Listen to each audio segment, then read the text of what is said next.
What have you seen first 2 weeks of camp so far? Where have you seen most improvement or room for improvement? Well, I think the most overall glaring improvement that we've seen is just in our culture itself. The kids understand exactly what we expect of them, how to practice, what our standard is, which is best, how we do things, and the order in which we do it. That's probably been the glaring overall thing that I've seen the most improvement in. These guys are a very much more mature football team than we've been in the past. You would expect that, third year in the system, understanding what our culture is. But excited about where that is. These guys believe in each other. They believe in their coaches. And we've got competition at every level and at every position. And that's probably the next thing I would say is just the overall competition between the O-line and the D-line. We got depth. We've got competition. They're making each other better, iron sharpening iron. Been really pleased with that. Our wide receivers, we're deep there. I've said that all along. I feel like our wide receiver core can play with anybody in the country. Our DBs, as you would expect, are getting better. Jordan White is, in my opinion, as good as there are in the country as well. So got some young guys still that are maturing and growing, but man, overall, I've been really pleased. What are you seeing in the quarterback competition? Yeah, everybody has their day. Yeah. And we try to tell these guys, man, just stack a series of good days in buckets. Mm-hmm. That's all we ask, and so we've seen that. We've really seen that. Rafe Peavy's had a good camp to this point. Ben Hicks has had a really good camp as well. DJ Gillens is a young man that's really come on over about the last, I would say, 5 to 6 practices. He didn't get any of spring ball outside of just a few light reps and some skelly. But you're starting to see his confidence level grow. It was good to see him take a couple drives down and score today, as well as Rafe. And so, yeah, again, we got a great competition battle going on right now, and it'll be interesting to know as we get into our final week of camp next week before school starts to see where this thing starts unfolding right now.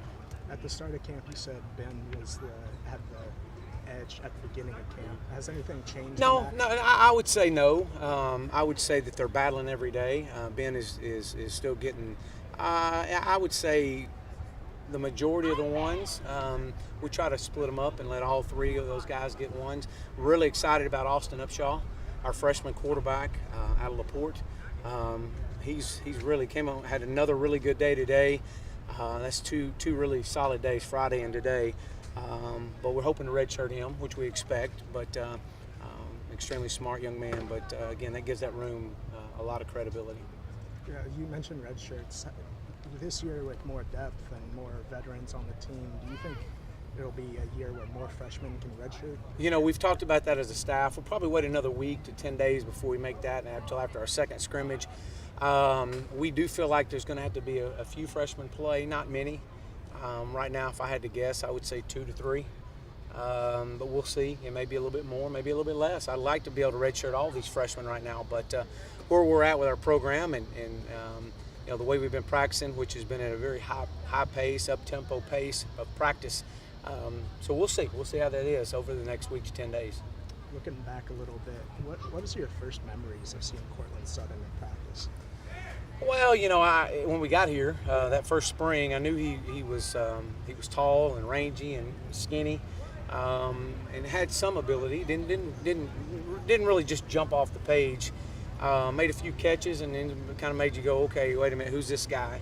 And then to watch his work ethic and his habits, his leadership over the last 32 months is really what's been impressive and turned him into an elite ball player. But what he's done more than important, and that I could say, and Cortland will be the first to tell you, is he's made everybody else around him better because of who he is and how hard he works.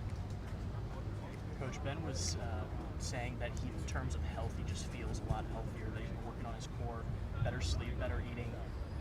How far does that go, in your opinion, in terms of the leadership role that he's taking on, and how has that affected him on the field? Well, I think you look at Ben, I think you look at all their guys.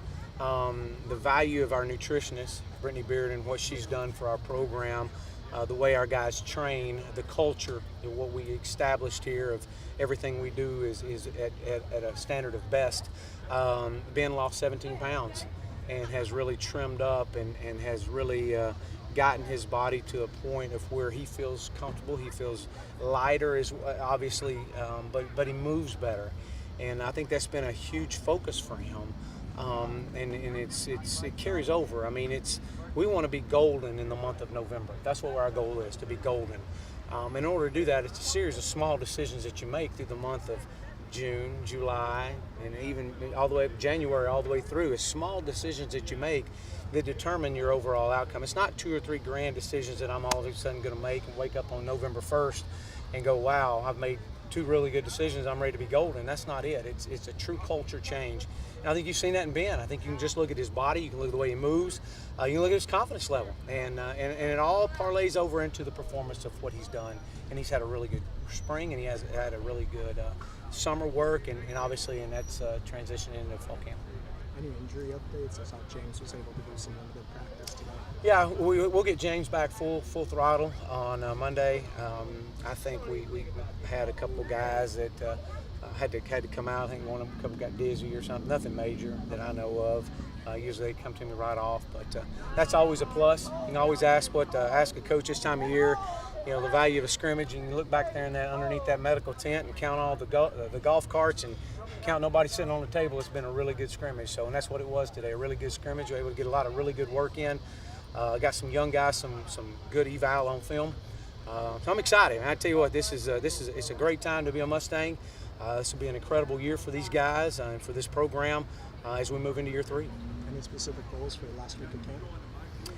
No, we just got to continue to get better, find our top 22, create depth with guys that we trust, and just win 1% every day. Just get a little bit better every day. That's all we ask, and be the best at what we are. We say to our guys all the time: be present, not perfect. Then that means just be where your feet are. One more, Coach. Did you have Judah Bell lined up in the Mustang drill today, and how has he impressed you so far? Yeah. You know, that just shows you right there that recruiting's not a science. This is a young man that at about 11:30 on the night before signing day that we offer him a scholarship. I mean, we were close to not taking him. And, wow, I'd have looked really stupid out of that one. This young man here is a ball player. So when you start looking at the stats and you start looking at speed and all that, and you just base your assumption just on numbers alone, you better dive deep inside. And this young man is going to be a phenomenal football player here at SMU.